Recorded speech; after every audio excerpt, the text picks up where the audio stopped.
Bismillahirrahmanirrahim. Assalamualaikum warahmatullahi wabarakatuh. Innal hamdalillahi nahmaduhu wa nasta'inuhu wa nastaghfiruh wa na'udzu billahi min syururi anfusina wa min sayyiati a'malina. May yahdihillahu fala mudhillalah wa may yudlil fala hadiyalah. Ashhadu an la ilaha illallah wahdahu la syarikalah wa ashhadu anna Muhammadan abduhu wa rasuluhu la nabiyya ba'dah. Allahumma salli wa sallim wa barik ala nabiyyina Muhammadin wa ala alihi wa sahbihi ajma'in. Ya ayyuhalladzina amanu taqullaha haqqa tuqatih wa la tamutunna illa wa antum muslimun. Ya ayyuhan nasu taqu rabbakumul ladzi khalaqakum min nafsin wahidah wa khalaqa minha zawjaha wa batha minhuma rijalan katsiran wa nisaa'a wattaqullaha alladzi tasaaluna bihi wal arham innallaha kana 'alaikum raqiba. Ya ayyuhalladzina amanu taqullaha wa qulu qawlan sadida yuslih lakum a'malakum wa yaghfir lakum dhunubakum wa may yuti'illaha wa rasulahu faqad faza fawzan 'azima. Amma ba'd, fa inna asdaqal hadithi kitabullah wa khairal hadyi hadyu Muhammadin sallallahu alaihi wasallam wa syarrul umuri muhdatsatuha fa inna kulla muhdatsatin bid'ah wa kulla bid'atin dhalalah wa kulla dhalalatin finnar. Bapak-bapak dan ibu-ibu, saudara-saudari yang dimuliakan Allah Subhanahu wa taala, alhamdulillah, puji syukur kita panjatkan kehadirat Allah Subhanahu wa taala yang telah memberikan kemudahan, memberikan pertolongan kepada kita semuanya, sehingga pada malam hari ini kita bisa berkumpul di Mushola NU, Mushola Nuansa Ubalan ini, dalam rangka bersama-sama tafaqquh fiddin, memperdalam ilmu kita tentang agama Allah Subhanahu wa taala. Dan Bapak Ibu jamaah sekalian, mengapa kita patut bersyukur kepada Allah pada malam hari ini? Karena kita diberi kesempatan melakukan satu amalan, kita diberi kesempatan melakukan ibadah yang bernama thalabul ilm, di mana para ulama menyebutkan bahwa thalabul ilmi afdalu minan nawafilil ibadah. Belajar agama, mencari ilmu agama, atau bahasa kitanya ngaji, itu lebih utama dari ibadah-ibadah sunnah yang lainnya. Bahkan para ulama menyebutkan dibandingkan dengan qiyamul lail, salat malam yang kita tahu bagaimana keutamaannya, maka belajar agama atau ngaji atau hadir di majelis ilmu lebih utama dari salat malam. Dibandingkan dengan puasa Senin dan Kamis, dibandingkan dengan puasa Ayyamul Bid, dibandingkan dengan salat-salat sunnah lainnya, misalkan salat duha, maka mereka menyatakan bahwa thalabul ilmi afdalu minan nawafilil ibadah. Mencari ilmu agama ini atau belajar agama ini lebih utama daripada amalan-amalan sunnah. Lalu apakah aplikasinya, penerapannya kalau begitu? Ya sudah ngaji saja, nggak usah qiyamul lail, nggak usah sholat sunnah, nggak usah sholat duha, nggak usah puasa Senin Kemis, cukup dengan ngaji. Toh sudah diborong pahalanya dengan ngaji. Maksudnya perkataan para ulama itu adalah, jika pada satu kesempatan berbenturan antara ngaji dengan ibadah sunnah, maka dahulukan ngaji. Misalkan ada orang ketika dia sholat malam, dengan sebab sholat malam dia sampai nggak bisa ngaji misalkan ya, maka dalam hal ini dulukan ngajinya. Kalau seandainya itu tidak bisa dua-duanya. Misalkan orang gara-gara puasa sunnah terus misalkan lemes, tidak bisa ngaji, maka dulukan ngajinya daripada puasanya. Nah, tetapi idealnya amalan-amalan sunnah adalah hasil dari ngaji. Jadi dua-duanya diamalkan. Hanya saja perbandingan ini merupakan penekanan dari para ulama betapa pentingnya ngaji, betapa besarnya pahala orang yang ngaji. Sehingga Bapak Ibu jamaah sekalian, kita luangkan waktu, luangkan umur, dan alokasikan waktu serta umur untuk belajar agama ini. Apakah saya sudah tua lalu berhenti ngaji? Maka justru anjuran para ulama, semakin kita tua, semakin kencang ngajinya. Kenapa? Karena semakin dekat dengan gerbang kematian. Ya. Bagaimana nasihat Fudail bin Iyad, seorang tabi'ut tabi'in yang wafat pada tahun 178 Hijriah, yang merupakan sahabat dekatnya Ibnul Mubarak. Fudail bin Iyad ini, beliau yang dulunya seorang perampok, kemudian jadi ahli ibadah, jadi seorang ulama. Bahkan disebut oleh temannya Ibnul Mubarak, ketika Ibnul Mubarak di sela-sela kesibukan jihad fisabilillah. Karena Ibnul Mubarak ini seorang ulama besar, kemudian sekaligus seorang pebisnis konglomerat, kaya raya, kemudian juga seorang pendekar, panglima perang yang hebat. Sehingga beliau mengisi waktunya untuk belajar, mengajar, berdagang, dan juga berjihad. Sementara temannya Fudail bin Iyad seorang ahli ibadah. Di sela-sela kesibukan Ibnul Mubarak di medan pertempuran, maka beliau menulis surat kepada saudaranya dengan memanggil sebutannya Ya Abidal Haramain. Wahai Fudail bin Iyad, Abidal Haramain, hamba dua kota suci. Kenapa disebut hamba dua kota suci?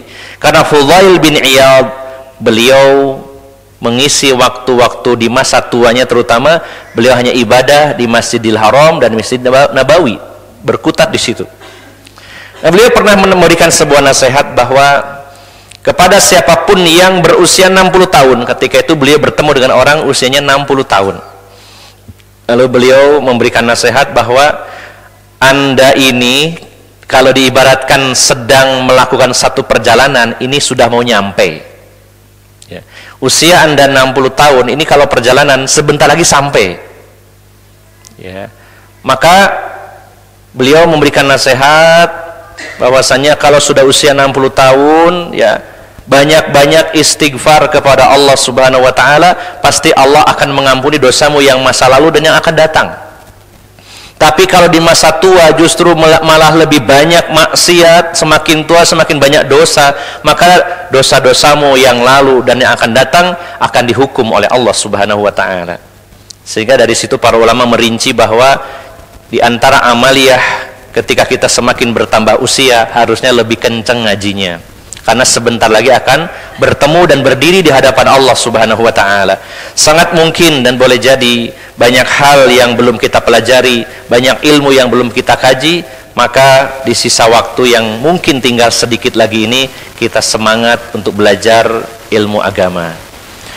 Bapak Ibu, saudara-saudari yang dimuliakan Allah Subhanahu wa taala, ini merupakan kajian pertama di Sabtu kelima untuk saya di Musola NU ini, salah satu rumah Allah yang sangat saya cintai, ya, karena kita punya cita-cita besar. Mudah-mudahan dakwah sunnah ini tersebar, ya, di wilayah ini khususnya, dan dakwah di beberapa titik mengepung kaum muslimin dalam makna yang positif. Mengepung dalam arti mengepung dengan kebaikan.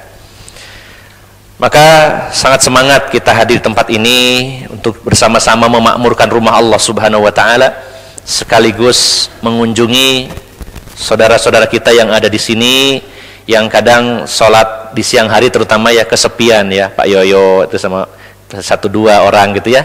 Nah, kita hibur, kita ramaikan dengan kajian seperti ini, berkunjung ke teman-teman kita yang ada di sini.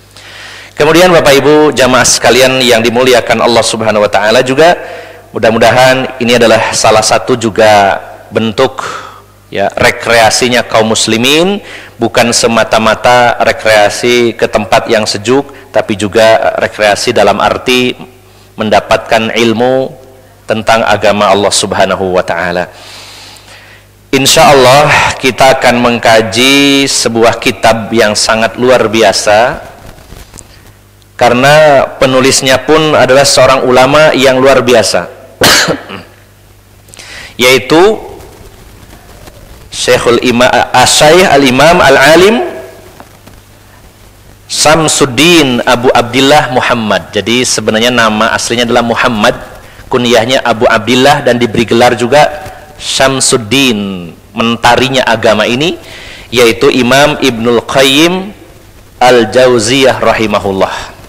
Nah, buku atau kitab-kitab beliau mayoritas, bahkan mungkin semuanya, dan saya baru sedikit beberapa kitab yang beliau tulis yang saya kaji, namun saya merasakan betapa dalamnya keilmuan beliau.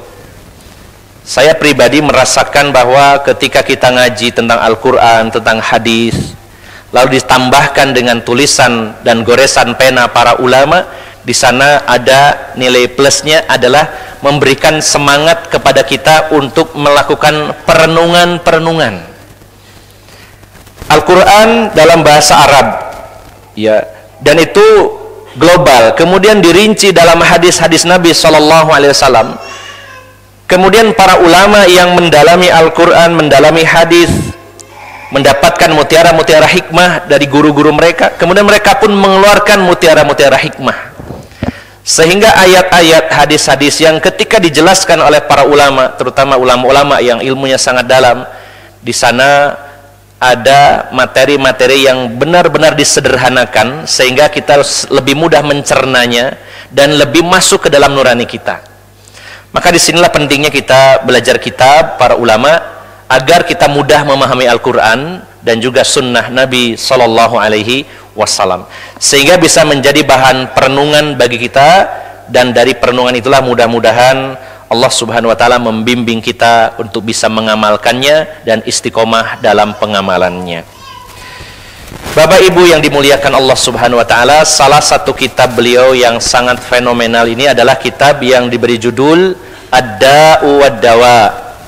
Ad-Da'u wad-Dawa, kalau diterjemahkan bebas, penyakit dan obatnya. Sebenarnya pertama kali dicetak, dan cetakan pertama dan kedua di Mesir dua-duanya.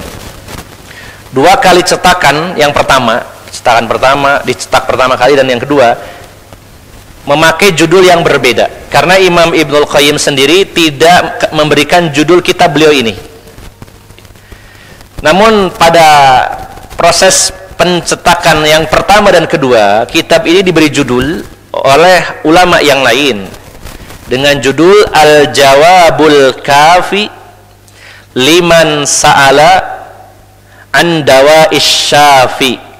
Ya, jadi kurang lebihnya Al-Jawabul Kafi itu jawaban yang cukup, jawaban yang sudah lengkap, yang menyeluruh bagi orang yang bertanya tentang obat, ya, tentang obat dari sang penyembuh, yaitu Allah Subhanahu wa taala.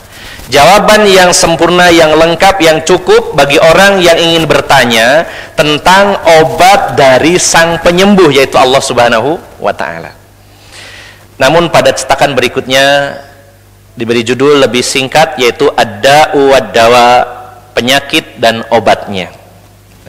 Gambaran isi dari kitab ini diawali dengan bab tentang penyakit dan obat, kemudian disebutkan tentang doa dan hal-hal yang berkaitan dengan doa. Kemudian yang paling banyak pembahasannya, terutama ada mungkin puluhan bab dalam kitab ini, adalah tentang bahayanya dosa dan maksiat. Dan juga disisipkan oleh beliau pembahasan tentang tauhid dan syirik dan juga lain-lainnya. Baik Bapak Ibu jamaah sekalian, kita awali pembahasan kitab ini karena pertemuan di Sabtu kelima ini dalam kajian kitab ini mungkin kurang lebihnya 1 tahun 4 kali pertemuan, ya, sehingga saya berusaha untuk mempersingkat, ya, artinya merangkum tanpa keluar dari pokok-pokok pembahasan. Mudah-mudahan Allah Subhanahu wa taala memberikan kemudahan bagi saya dan panjenengan semuanya untuk bisa mengambil intisari dari kitab Imam Ibnul Qayyim Al-Jauziyah ini, dan kita bisa mengambil manfaat yang besar darinya. Bapak Ibu jamaah sekalian yang dimuliakan Allah Subhanahu wa taala,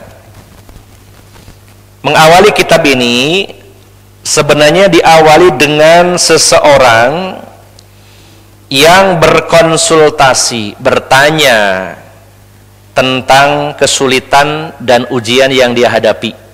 Ya.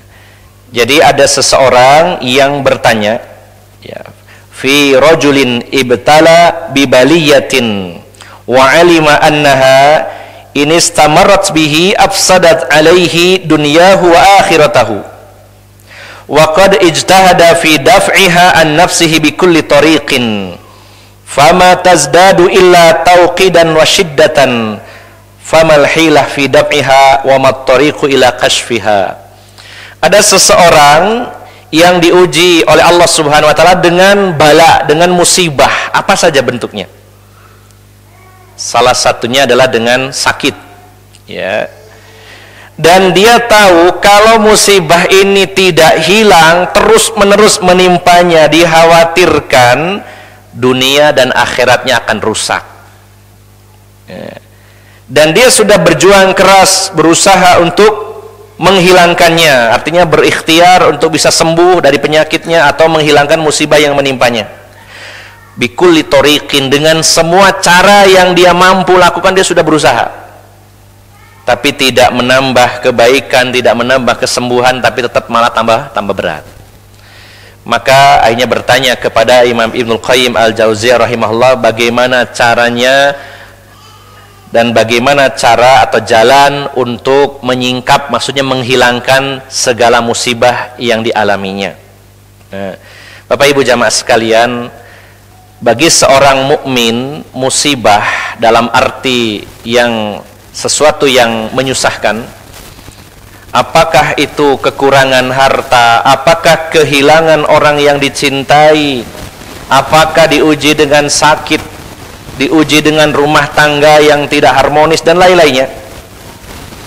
Bagi seorang mukmin tentunya yang ideal adalah justru menambah imannya, menambah kebaikan, menambah pahala baginya. Tapi berapa banyak orang-orang yang mendapat musibah justru semakin porak-poranda hidupnya. Berapa banyak, nun saya Bapak Ibu jamaah sekalian, orang yang sakit atau punya keluarga yang sakit, gara-gara sakit justru dia terjatuh dalam kesyirikan. Ya. Gara-gara sakit, kata orang itu di sana ada dukun yang bisa menyembuhkan sakit ini. Datang ke sana, harus bayar, harus beli minyak wangi harganya 5 juta, nanti harus menyembelih binatang untuk dipendam di mana. Ya. Berbagai syarat diminta oleh dukunnya dan dia lakukan semuanya. Banyak kesyirikan yang dia lakukan gara-gara diuji dengan sakitnya itu. Berapa banyak orang yang sakit lalu dia terjatuh dalam kebid'ahan saking pingin sembuhnya. Berapa banyak orang yang sakit mengkonsumsi yang haram-haram karena ingin sembuh. Nah, terkadang ujian itu membuat seseorang rusak dunianya, rusak akhiratnya. Sudah habis hartanya, habis juga imannya. Sudah susah di dunia, susah juga di akhirat.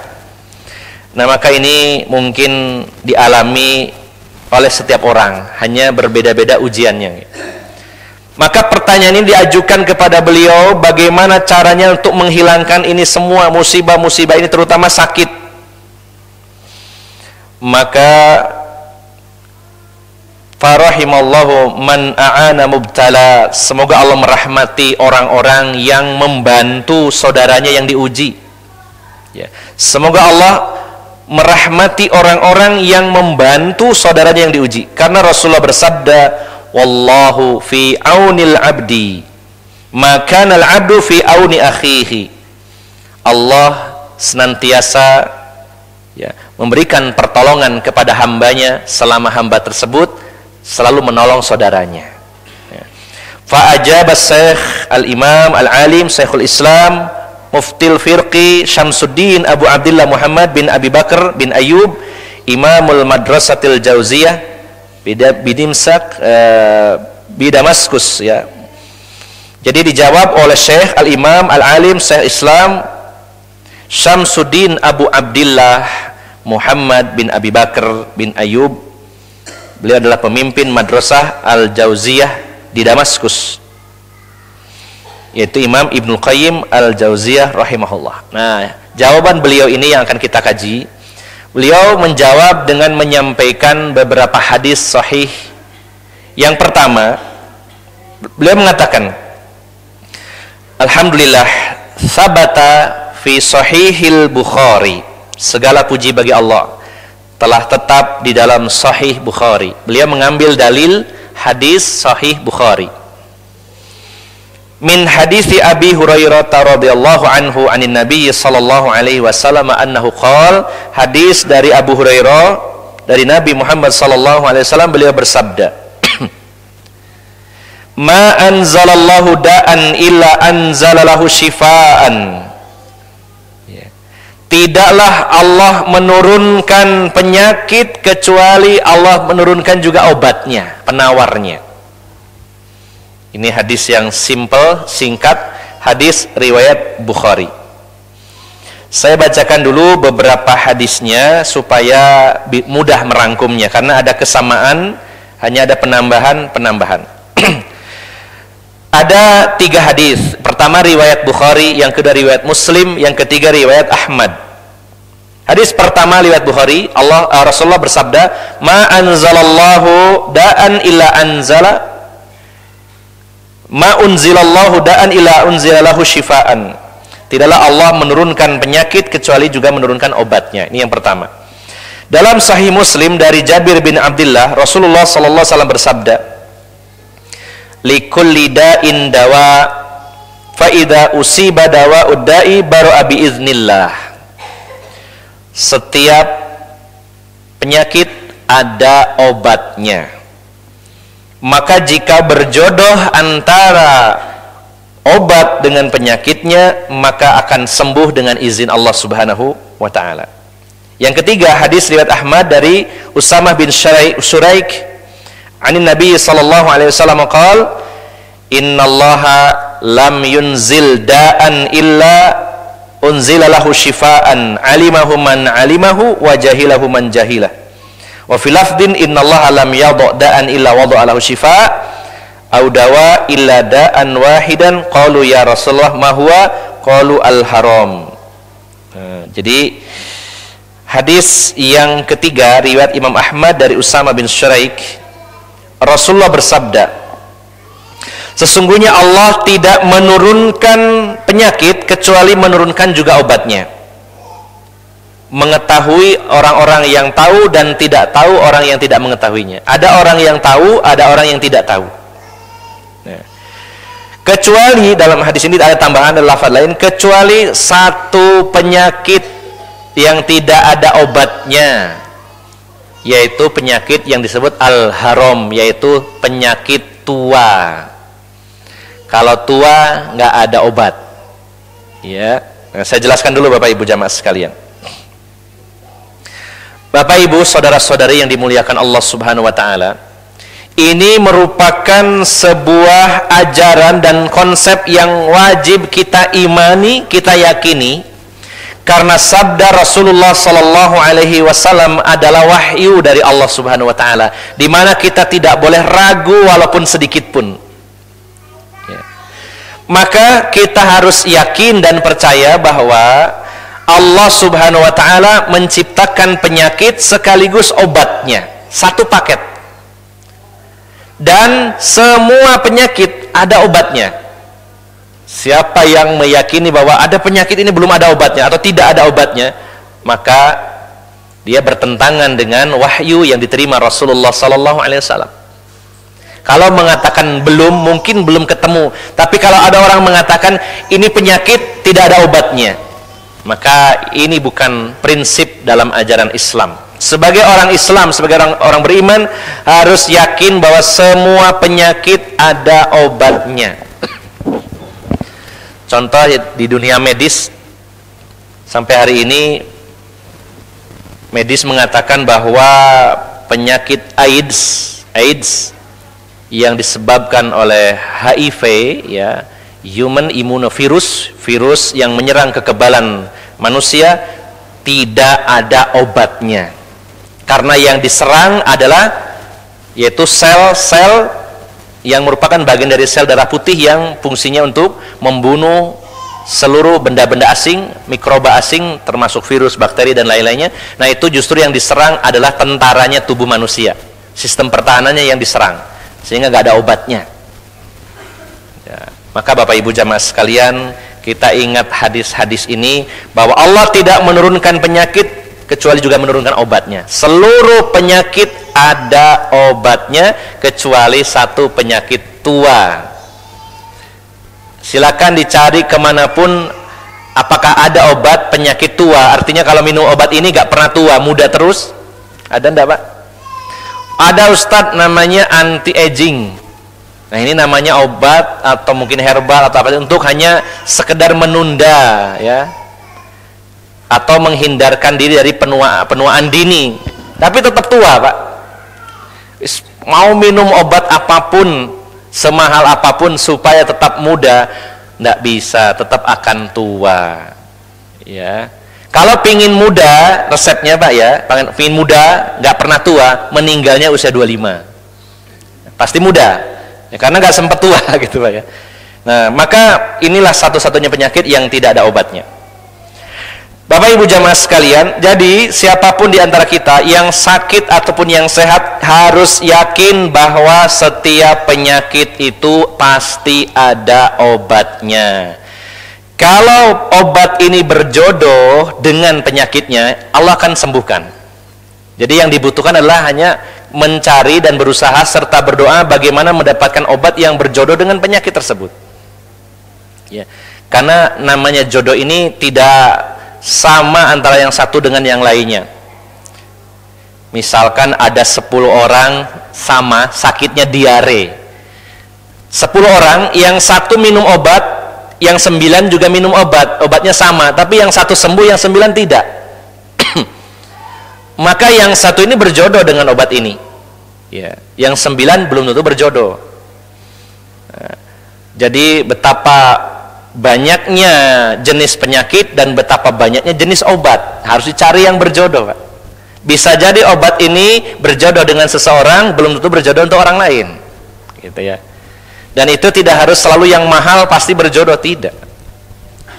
Ada orang punya penyakit mungkin menurut pandangan orang berat, di mana orang lain itu sampai jutaan ya, harus mengeluarkan uang untuk menghilangkan penyakit itu, tapi dia menggunakannya dengan murah.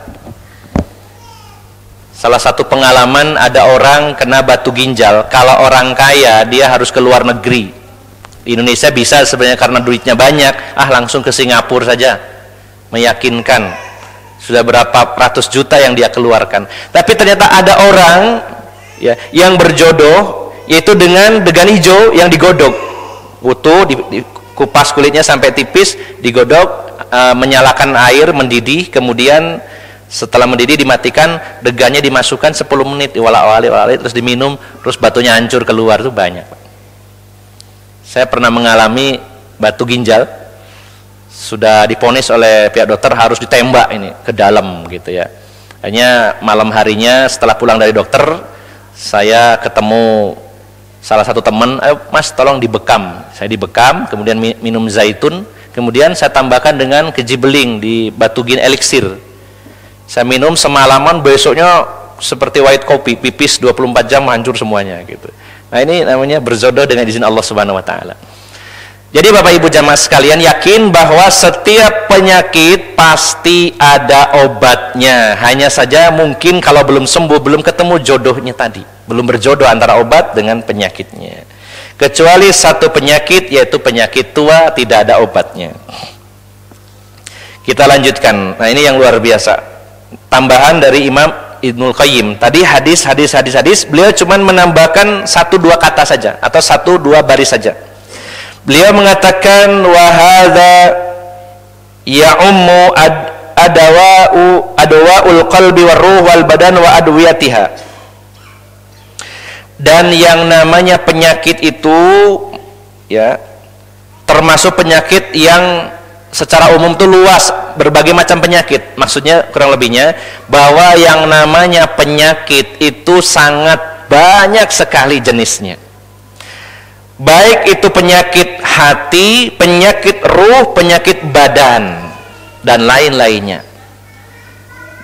Jadi yang luar biasa Bapak Ibu jamaah sekalian, penyakit itu sangat banyak, obat juga banyak, karena sudah satu paket tadi. Penyakit badan saja Pak, penyakit badan saja, wah kalau disuruh ngitung kita nggak bisa ngitung, ribuan mungkin. Contoh saja penyakit kanker, jenis kanker itu ada ribuan jenisnya.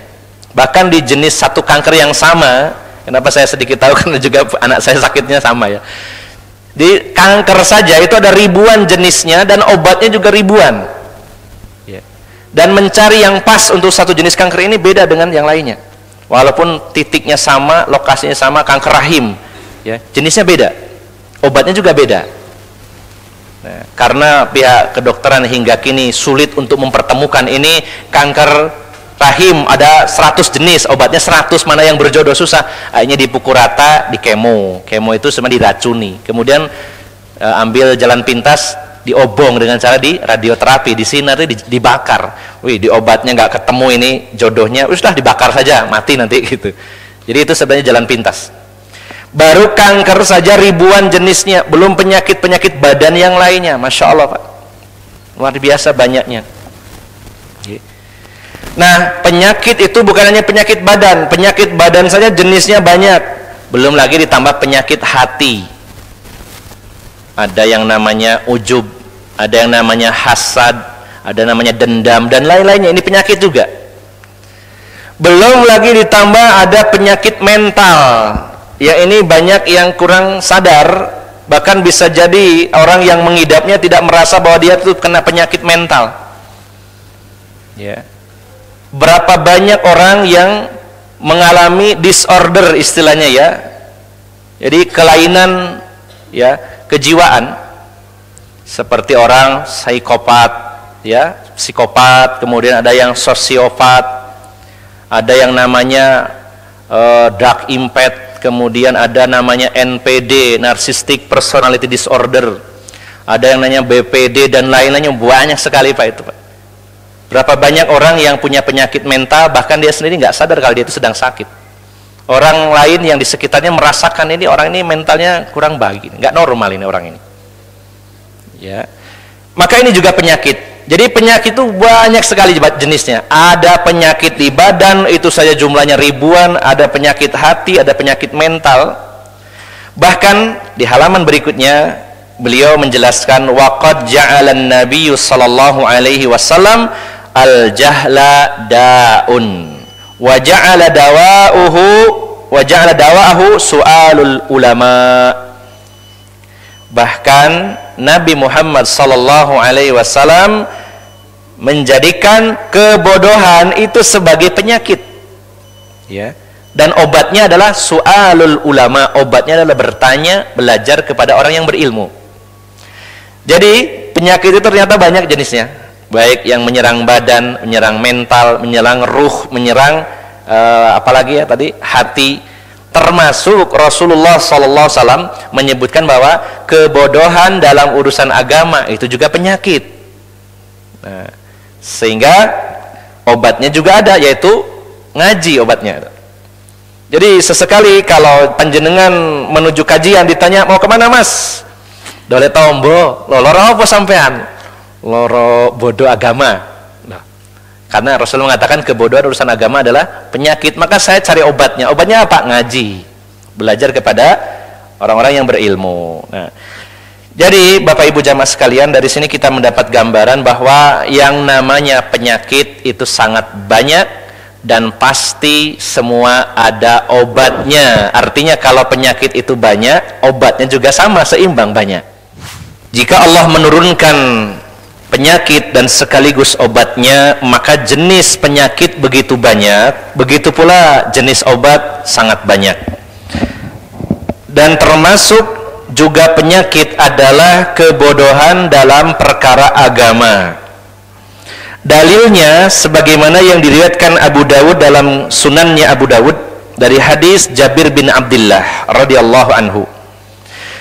Jabir bin Abdullah bila berkata, kharajna fi safarin fa asaba rajulan minna hajarun fasajjahu fi ra'sihi thumma ihtalama fasa'ala ashabahu faqala hal tajiduna li rukhsatan fit tayammum qalu ma najidu laka rukhsatan wa anta taqdiru 'alal ma fagtasala famata.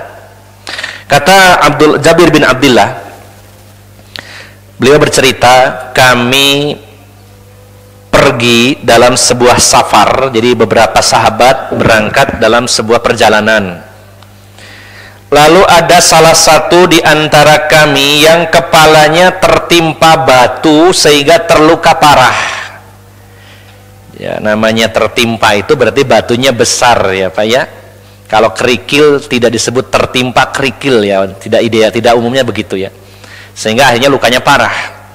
Salah satu dari rombongan ini, para sahabat ini, ada yang kepalanya tertimpa batu sehingga terluka parah. Dalam kondisi terluka, dan waktu itu rombongan istirahat, tidur, maka yang tertimpa batu dan terluka tadi itu tidur kemudian mimpi basah. Dan ini para sahabat nggak ada yang protes, sampai niku us luka kok bere mimpi basah. Yang namanya mimpi tidak bisa disetting ya Pak ya. Nggak ada settingan kudu mimpi basah atau jangan mimpi basah, enggak. Ya, mau sehat, mau gak sehat, mau luka, ya namanya mimpi, tidak disetting. Maka ada sahabat yang luka di kepalanya ini kemudian tertidur dan ihtilam, yaitu mimpi basah. Sehingga otomatis ketika bangun harus, ya setelah bangun maka kalau mau sholat harus mandi janabat. Maka lelaki ini bertanya kepada teman-temannya, apakah saya mendapatkan rukhsah keringanan untuk tayamum karena saya tidak bisa mandi janabat. Kalau mandi dan kepala ini kena air ini wah sangat menyakitkan dan bahaya. Apakah saya mendapat keringanan untuk tayamum? Maka teman-temannya semuanya mengatakan, kamu nggak mendapatkan rukhsah, nggak ada keringanan buat kamu tetap harus mandi janabat, mandi keramas. Ya akhirnya nurut, dia mandi keramas, dan setelah mandi akhirnya meninggal lelaki ini. Kemudian setelah pulang dan sampai di Madinah, mereka bertanya kepada Rasulullah SAW, atau ada yang bertanya kepada Rasulullah menceritakan kejadian ini. Maka Rasulullah marah, beliau mengatakan, qatalahumullah, mereka telah membunuhnya, semoga Allah membunuh mereka ini. Sampai Rasulullah mengatakan demikian, mereka rombongan itu telah membunuh lelaki ini, semoga Allah membunuh mereka. Ala sa'alu idza lam ya'lamu fa innama shifa'ul ayyi as-su'al. Innama kana yakfihi an yatayammama wa yu'sir aw ya'sibu ala jarhihi hirqatan thumma yamsahu 'alaiha wa yaghsilu sa'iru jasadi. Nah, kata Rasulullah, semoga mereka telah membunuhnya, semoga mereka dibunuh oleh Allah Subhanahu wa taala. Tidakkah mereka bertanya kalau mereka memang tidak tahu? Kalau tidak tahu tanya, ya. Karena obat dari ketidaktahuan, ya. Karena obat dari ketidaktahuan adalah bertanya. Obat dari kebodohan adalah bertanya, adalah belajar. Sesungguhnya harusnya cukup orang ini tayamum, ya. Ini ya ada perincian dari para ulama fikih terkait orang yang terluka. Kalau memang lukanya itu seandainya terkena air itu tidak membahayakan, maka tetap harus dibasuh atau mandi janabat atau wudu dan lain-lainnya. Namun kalau dikhawatirkan membahayakan, ya, ini juga dirinci. Kalau memang di bagian tertentu saja yang luka, maka itu ditutup perban dan diusap, yang lainnya tetap dibasuh. Tetapi kalau memang semua bagian yang harus dibasuh tadi itu berbahaya kalau kena air, maka cukup tayamum saja. Tapi tadi itu, rombongan tadi tidak berilmu, tapi berinisiatif sendiri, dan itu salah. Maka ini pelajaran bagi kita Bapak Ibu jamaah sekalian. Kalau kita tidak tahu, lebih baik bilang tidak tahu daripada diawur. Ini lebih bahaya. Orang yang ketika ditanya dan menjawab saya tidak tahu disebut al-jahal, dia bodoh. Tapi orang yang ditanya dia tidak tahu lalu menjawab sekenanya tanpa ilmu, maka dia disebut jahlun murakkab. Kalau bilang saya nggak tahu, dia bodoh. Dalam arti bodoh ini bukan selalu konotasinya negatif, tapi dia memang tidak punya ilmu di situ ya. Seperti ditanya jalan ya. Misalkan ada orang di sini tanya, "Pak, jalan menuju Batu kemana ya?" Wah, mohon maaf saya tidak tahu. Kalau memang tidak tahu itu lebih aman, sehingga dia bisa bertanya kepada yang lainnya. Tapi kalau diawur, dia nggak tahu sebenarnya, tapi diawur, oh arah sana mas ya, ke sana terus belok kiri, nggak nyampe Batu tapi nyampe Jombang ya, akhirnya gitu ya. Nah, ini lebih berbahaya. Maka Rasulullah marah, kalau kalian nggak tahu, tanya, jangan menjawab sekenanya, berbahaya. Ini nyawa orang ini. Maka dari hadis ini kata Imam Ibnu Qayyim, fa akhbaro annal jahla daun wa anna shifa'ahus su'al, bahwasanya kebodohan itu penyakit dan obatnya adalah bertanya atau belajar. Nah, jadi sampai beberapa paragraf sampai di sini ini disimpulkan bahwa Allah menurunkan penyakit sekaligus obatnya, dan jenis penyakit itu sangat banyak, begitu pula jenis obat. Nah, salah satu penyakit termasuk di dalamnya adalah kebodohan dalam urusan agama. Lalu kita bahas paragraf berikutnya berkaitan dengan obatnya. Nah, ini yang menurut saya sangat luar biasa ya. Penjabaran yang simpel tapi sangat luar biasa dari Imam Ibnu Qayyim.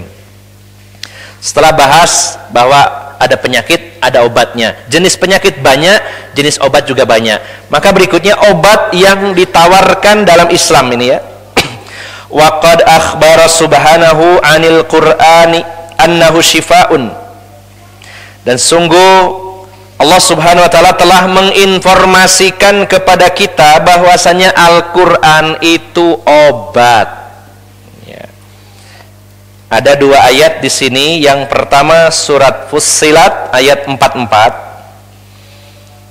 Allah berfirman, "Walau ja'alnahu Qur'anan a'jamiyan laqalu laula fussilat ayatuh a'jamiyun wa arabi." Ini termasuk salah satu ayat gharibah ya dalam ilmu tajwid.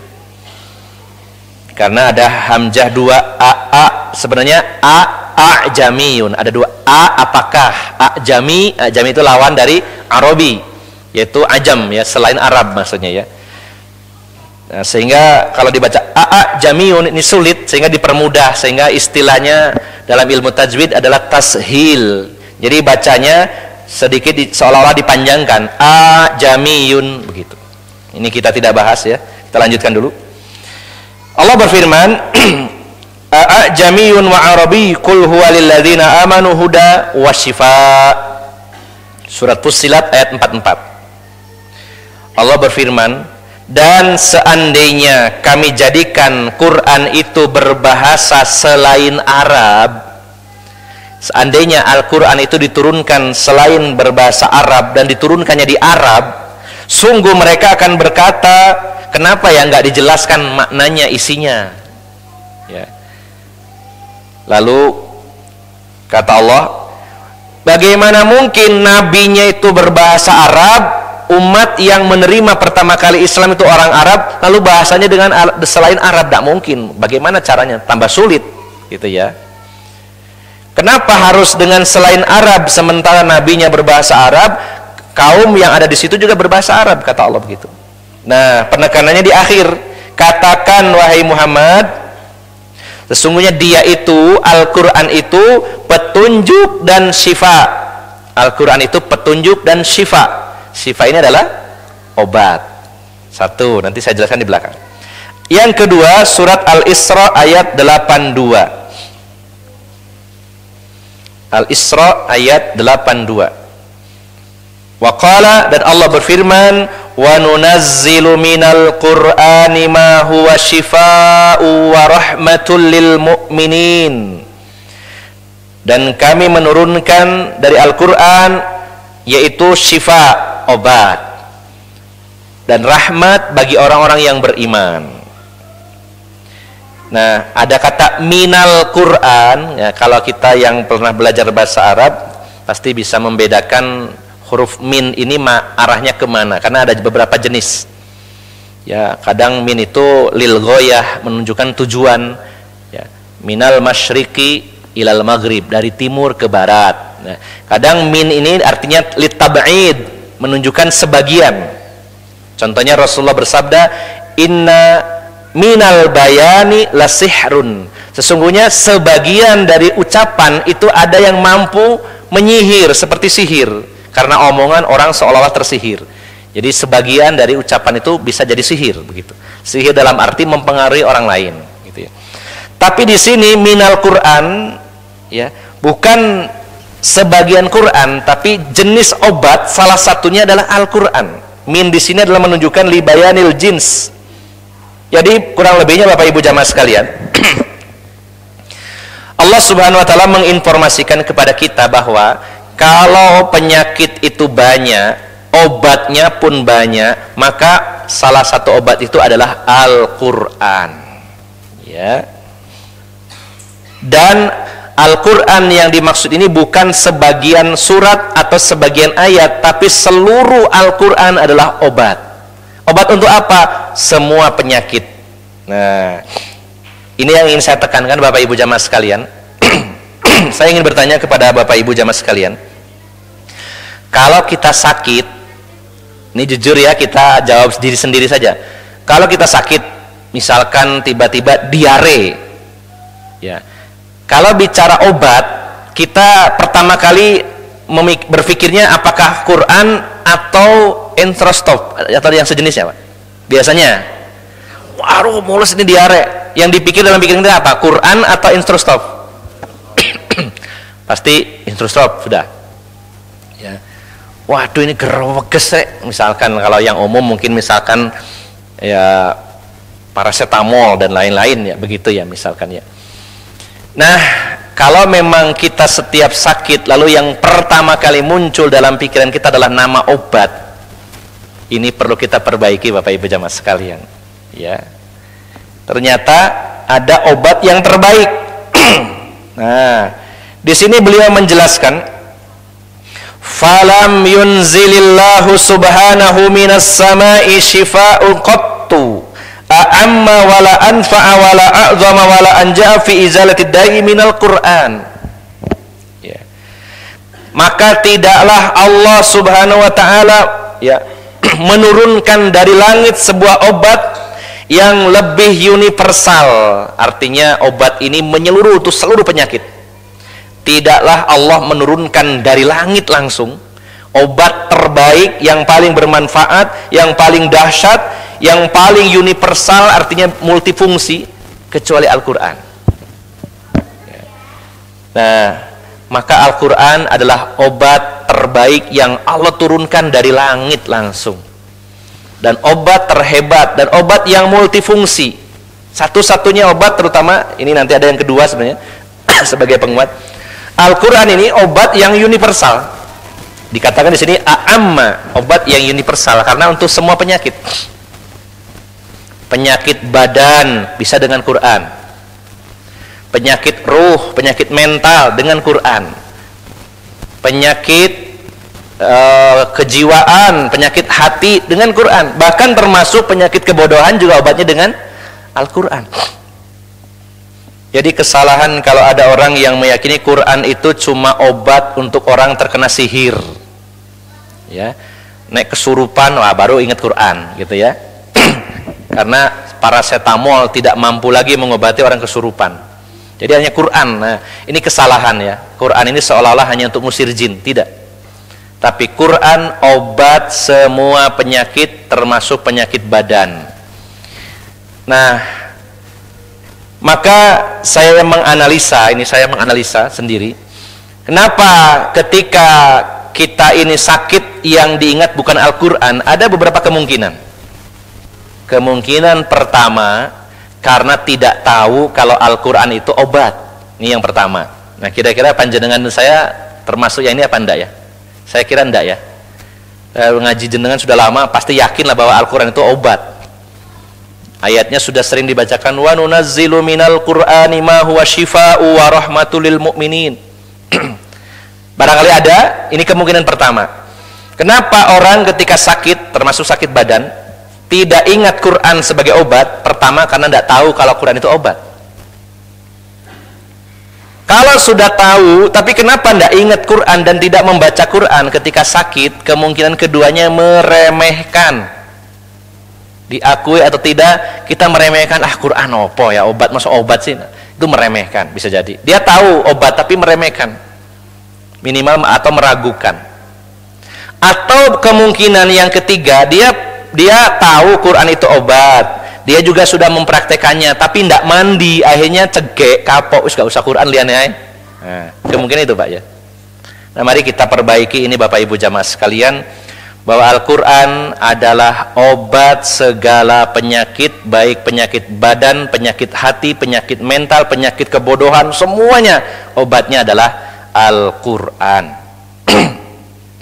Bapak Ibu jamaah sekalian, kalau obat-obat lain itu spesifik khusus, kalau Quran beda, a'amma, dia universal untuk obat segala penyakit.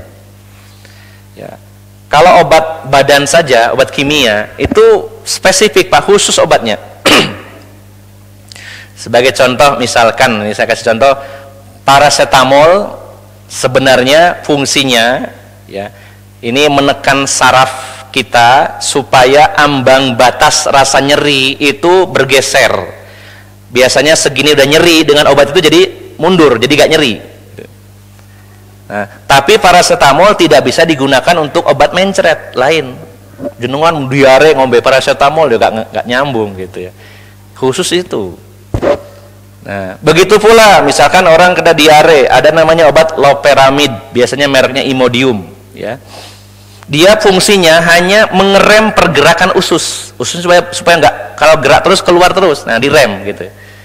Nah, maka obat ini tidak akan cocok kalau digunakan untuk obat orang yang sedang, misalkan ya, sedang diare, sedang demam, nggak cocok. Nah, Al-Quran ini bersifat universal hebatnya, obat segala penyakit. Nah, bagaimana kita akan meremehkan Al-Quran sementara obat-obat lain itu spesifik, sementara Al-Quran ini umum, obat segala penyakit. Dan kalau butuh bukti, sudah sangat banyak bukti bahwa Al-Quran itu obat. Salah satunya sebagaimana dalam hadis Bukhari dan Muslim. Ini hadisnya cukup panjang.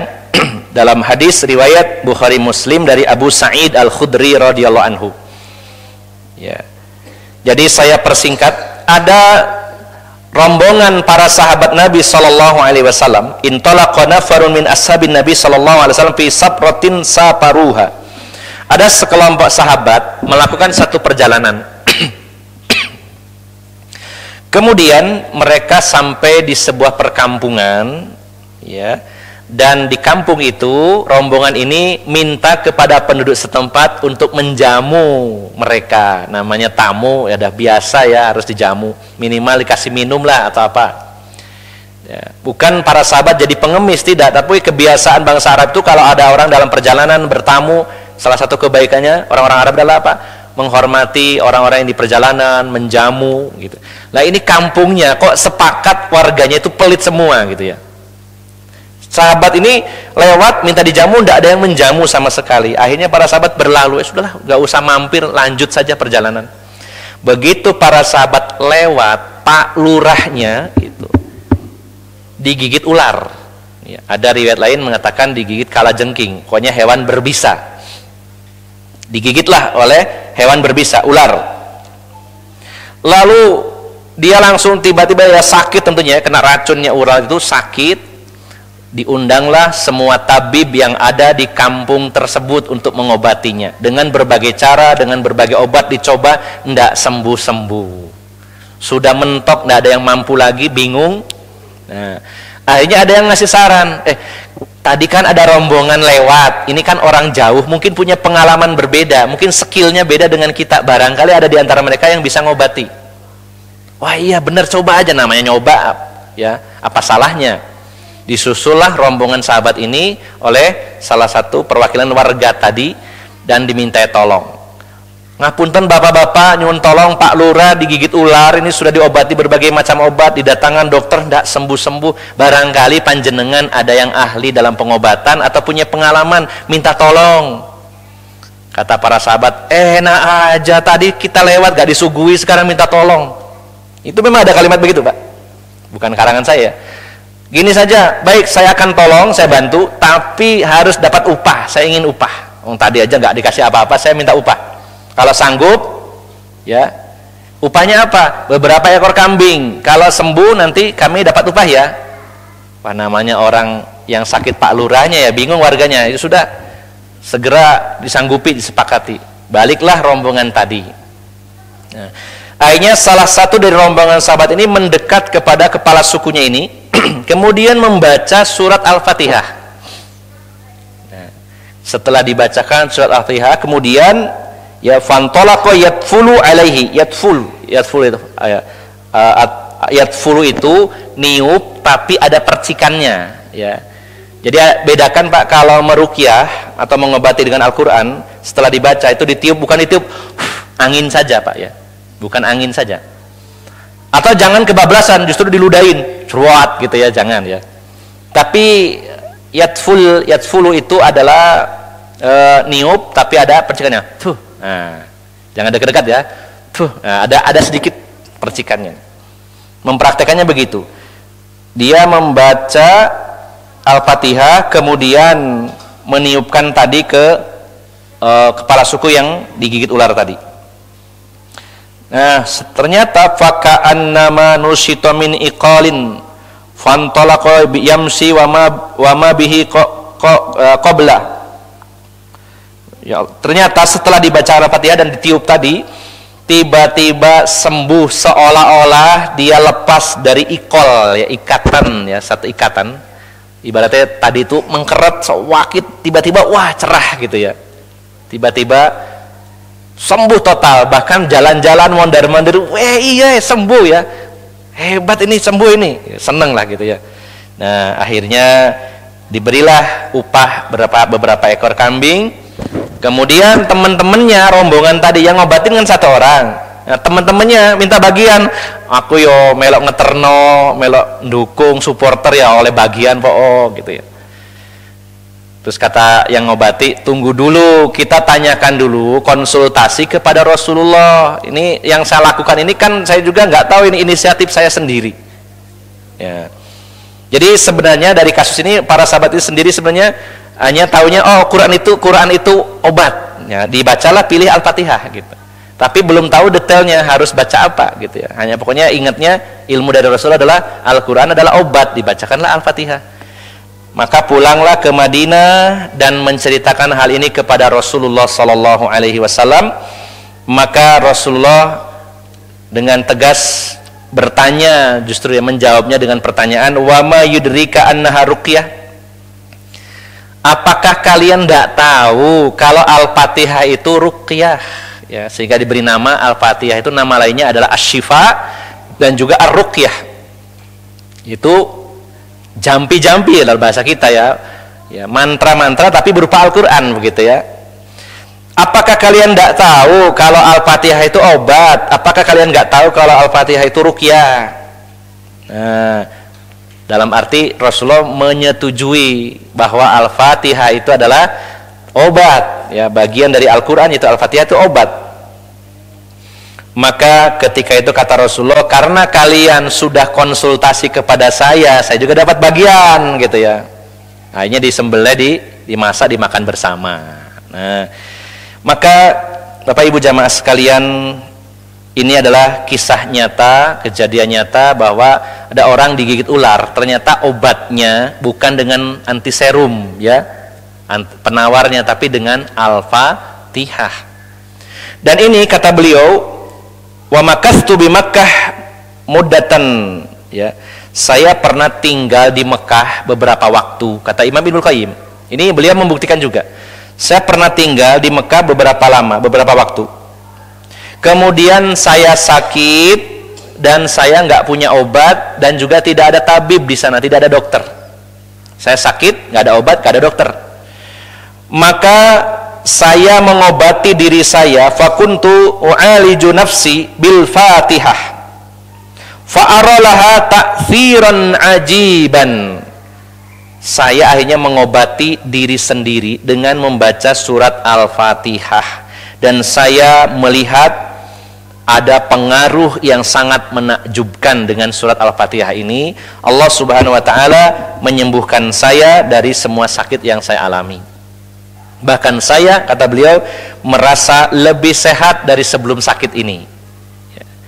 Ini dibuktikan oleh Imam Ibnul Qayyim. Dan juga ada kisah lain, diantaranya Imam Ahmad bin Hanbal. Ketika beliau demam, sakit demam tinggi, beliau mengambil air putih, kemudian dibacakan suratul Fatihah, ditiup, diminum sendiri.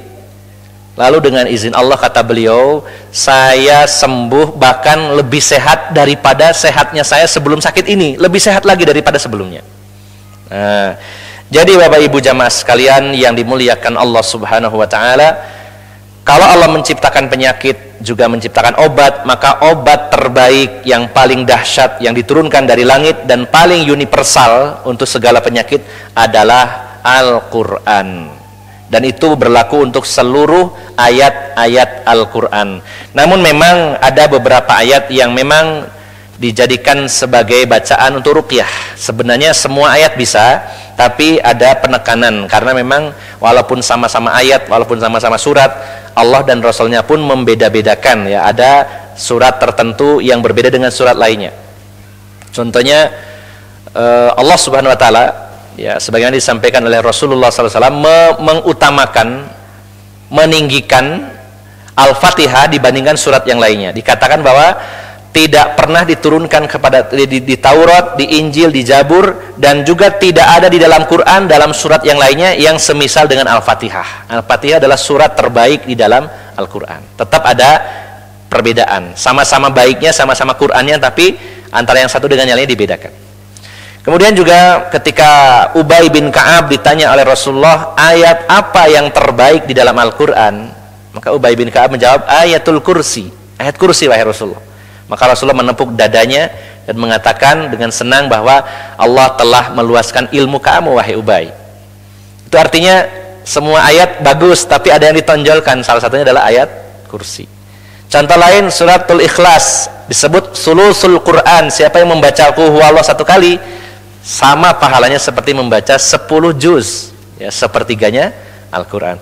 Jadi ayat apapun di surat manapun semuanya obat. Namun kalau mau dipilih beberapa surat atau beberapa ayat saja untuk dijadikan obat sebagai obat, ya, dengan ruqyah, maka itu tidak mengapa. Dan ini memang dicontohkan oleh Rasulullah SAW, begitu pula dicontohkan oleh para sahabat Nabi SAW. Salah satunya adalah Al-Fatihah.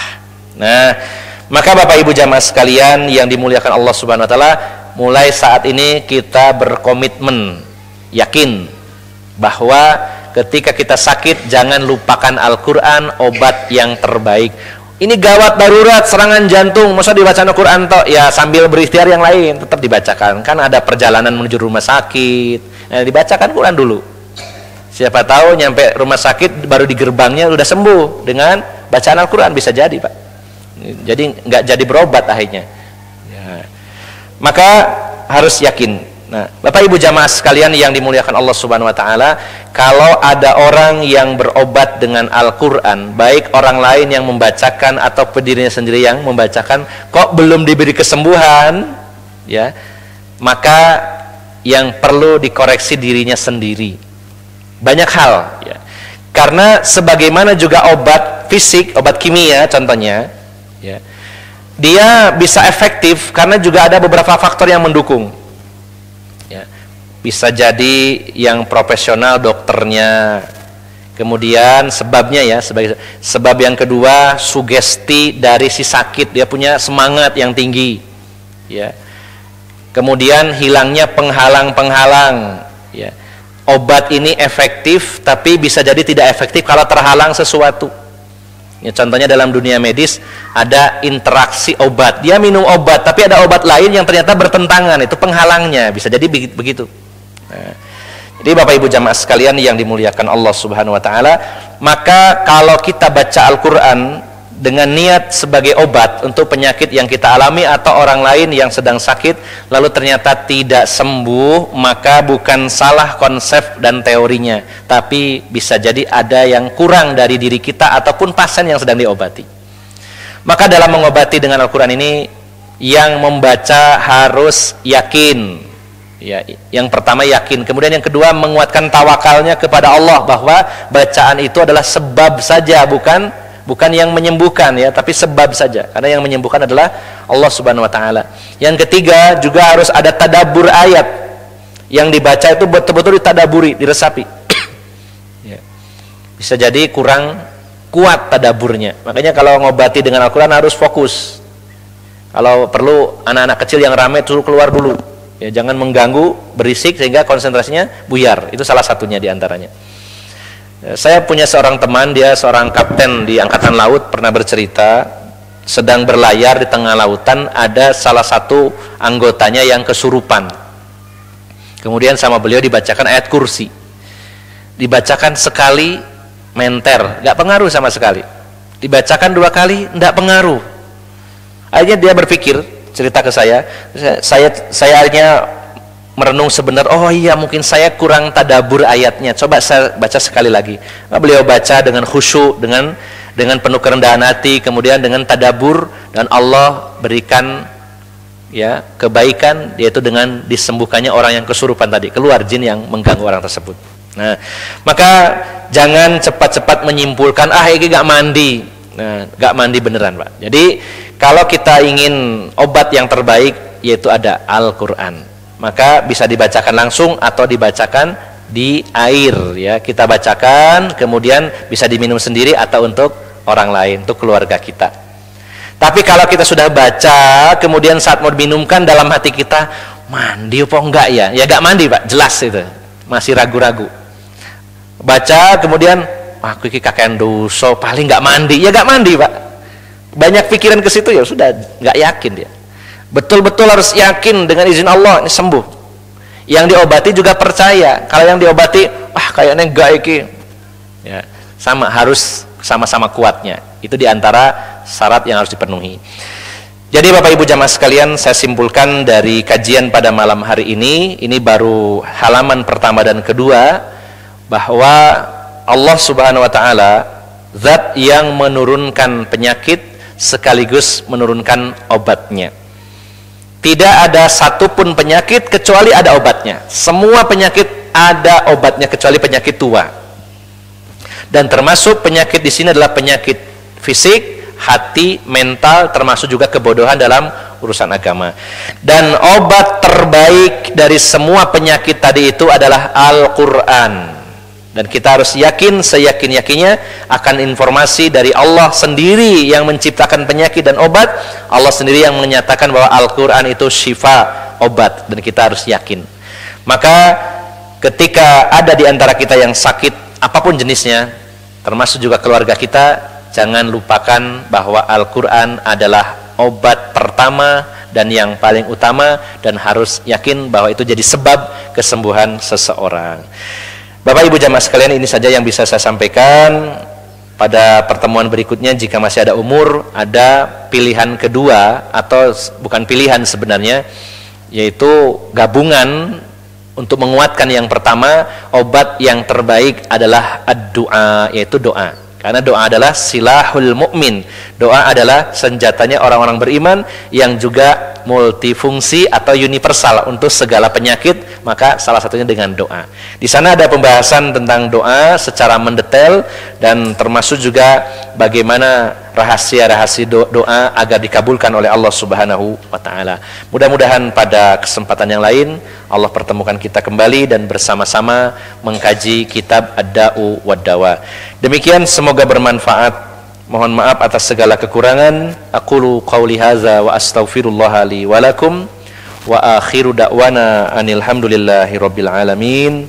Subhanakallahumma wa bihamdika asyhadu an la ilaha illa anta astaghfiruka wa atubu ilaik. Wassalamualaikum warahmatullahi wabarakatuh.